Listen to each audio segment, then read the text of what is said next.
Halo semuanya, selamat datang di 90 menit bola. Kita awal informasi kali ini dari kabar bos Persija sindir Rafael Strike gabung Dewa United. Direktur Persija Jakarta Muhammad Prapanca angkat bicara mengenai rumor Rafael Strike yang pernah dikait-kaitkan dengan Macan Kemayoran. Dia belak-belakan mengungkap fakta yang sebenarnya terjadi terkait isu tersebut sebelum Strike bergabung ke Dewa United Banten. Ia menyebut bahwa Persija Jakarta memang sempat tertarik untuk mendatangkan Rafael Strike. Sementara terkait adanya permintaan atau klausul khusus dari Rafael yang memberatkan klub, Prapanca dengan tegas membantahnya. Dia menilai kegagalan Macan Kemayoran dalam upaya mendaratkan pemain kelahiran Belanda itu murni karena pilihan sang penyerang. Nggak ada klausul, mestinya sih belum ada isu apa-apa saat itu. Balik lagi keputusan pemain kali ya, belum siap mendapat tekanan dari supporter yang begitu besar, kata Prapanca. Rumor Persija rekrut playmaker Brazil Gustavo Franca. Persija Jakarta tidak berhenti untuk merekrut pemain asing asal Brazil. Terbaru, nama Gustavo Franca dikabarkan bakal bergabung dengan Macan Kemayoran. Gustavo Franca merupakan pemain berposisi gelandang serang dan terakhir kali membela klub Serie C Brazil, Londrina FC, pada tahun 2024. Gustavo Franca berusia 27 tahun, berposisi sebagai attacking midfielder atau gelandang serang.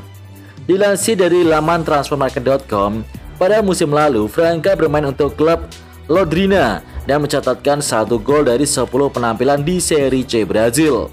Gustavo Franca yang saat ini berusia 27 tahun memiliki 2 paspor, yakni Brazil dan Italia. Perjalanan karir sepak bolanya banyak dihabiskan di negara Brazil. Kolaborasi Transjakarta siapkan 30 bus motif Persija. PT Transportasi Jakarta atau Transjakarta resmi menandatangani nota kesepahaman dengan Persija Jakarta. Kolaborasi ini ditandai dengan hadirnya 30 unit bus Transjakarta yang sudah berbalut desain khas Persija. Direktur Utama Transjakarta, Velvizon Yuza, menyebut kerjasama ini bukan sekedar seremonial, tetapi langkah awal sinergi strategis antara BUMD Transportasi dengan klub kebanggaan ibu kota itu. Transjakarta ingin hadir lebih dekat dengan masyarakat, termasuk mendukung perkembangan olahraga, terutama sepak bola yang digemari warga Jakarta. Sementara itu, Direktur Utama Persija, Muhammad Prapanca, menyambut baik dukungan ini.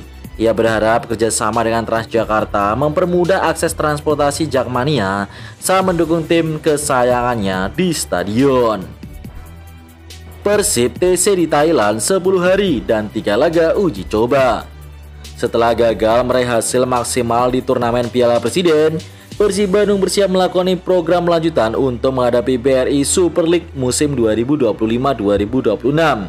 Tim Maung Bandung berencana menggelar pemusatan latihan atau TC di Thailand selama 10 hari. Selain berlatih, mereka juga akan menjalani 3 laga uji coba. Pujan Hodak berharap selama pemusatan latihan anak asuhnya bisa semakin padu, terutama rekrutan anyar yang didatangkan musim ini. Namun dalam pemusatan kali ini, Bojan tidak mengikuti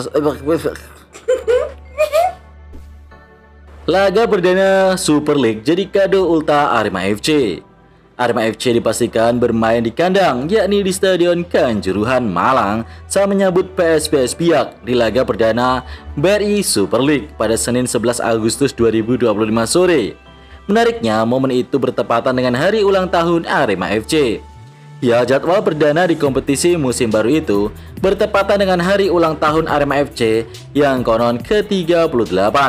Makanya manajemen mengaku senang jadwalnya bertepatan dengan hari ulang tahun Arema ke-38 pada 11 Agustus 2025 mendatang. Sementara itu, Arema FC terus mempersiapkan skuad menyambut musim kompetisi BRI Super League musim ini. Persiapan tim sudah mencapai 90%. General Manager Arema FC Yusrinal Fitriadi mengatakan Arema FC saat ini tengah fokus mengevaluasi kebutuhan tim usai tampil di ajang Piala Presiden. Ole Romeni akan dioperasi usai kena tackle pemain Arema FC. Ole Romeni mengalami cedera di Piala Presiden 2025. Ketua Umum PSSI Erick Thohir mengungkapkan kondisinya terkini dan menurutnya striker timnas Indonesia itu bakal dioperasi. Oleh Romeni sudah cek dengan tim kedokteran Oxford United, lalu sekarang sedang konsultasi dengan tim kedokteran tim nasional di Belanda. Sepertinya sudah diputuskan Ole akan menjalankan operasi hari Kamis, jadi recovery-nya cukup panjang, kata Erick Thohir saat ditemui di Hotel Sultan Jakarta. Ole mengalami cedera saat membela klubnya Oxford United menghadapi Arema FC dalam laga lanjutan Piala Presiden 2025. Ia kena tackle pemain Arema, Paulinho Marcelin, pada menit ke-16 hingga harus ditandu keluar lapangan. Ole kemudian diganti karena cedera pergelangan kaki. Ukur kekuatan, Persik Kediri imbangi Persebaya 2-2 uji coba. Persik terus memanaskan mesin perannya di luar kota Kediri. Setelah melawat ke PSIM Yogyakarta, giliran Persebaya didatangi skuad Macan Putih. Kedua tim asal Jatim ini menggelar latihan bersama di lapangan ABC Kompleks Stadion Gelora Bung Tomo, Surabaya pada Rabu 16 Juli. Karena dalam persiapan ke pentas Peri Liga 1, kedua tim sepakat hasil akhir bukan tujuan utama dari latih tanding ini. Pemanasan ini sangat penting bagi dua pelatih baru Ong Kim Sui di kubu Persik dan Eduardo Perez Moran yang dipercaya menukangi bajul hijau.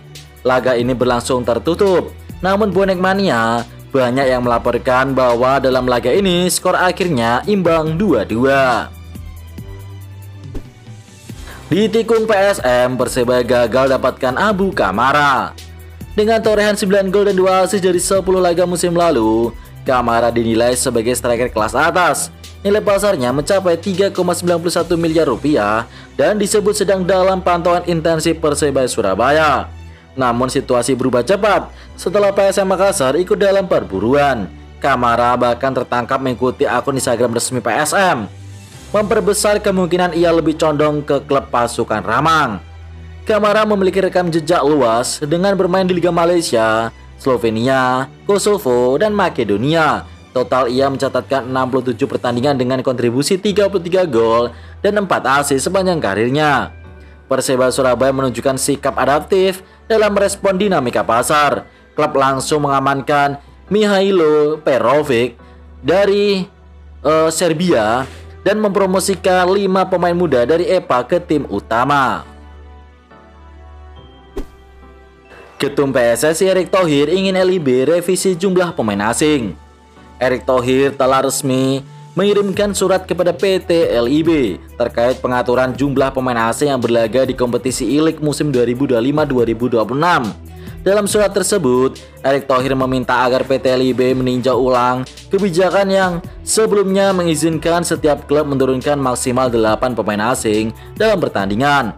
Erick menyarankan agar jumlah tersebut dikurangi menjadi 7 pemain asing yang dapat diturunkan sebagai bagian dari upaya strategis menyeimbangkan kualitas kompetisi dengan pengembangan para pemain lokal dan para pemain muda. Alasan Rafael Strike gabung Dewa United dan tolak beberapa klub. Dewa United FC resmi memperkenalkan rekrutan anyar mereka untuk musim 2025-2026, yakni penyerang muda timnas Indonesia Rafael Strike. Pemain berusia 22 tahun itu memilih bergabung dengan Baten Warrior. Meski dikabarkan sempat diminati sejumlah klub besar Liga 1 seperti Persija dan Bali United, Strike yang memiliki pengalaman bermain di Belanda dan Australia menyampaikan rasa bangga dan antusiasmenya saat diperkenalkan di Dewa United Training Ground Tangerang. Keputusan Rafael Strike untuk bergabung ke Dewa bukan tanpa pertimbangan. Ia mengaku sangat menerima banyak tawaran dari klub-klub lain. Namun komunikasi intensif dengan pelatih kepala Dewa United Jan Oleri Kering menjadi faktor penentu dalam keputusannya.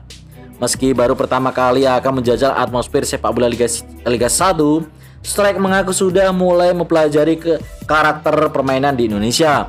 Dia juga mendapat banyak masukan dari rekan-rekannya di timnas seperti Egy Maulana Fikri dan juga Ricky Kambuaya yang juga bermain di Dewa United.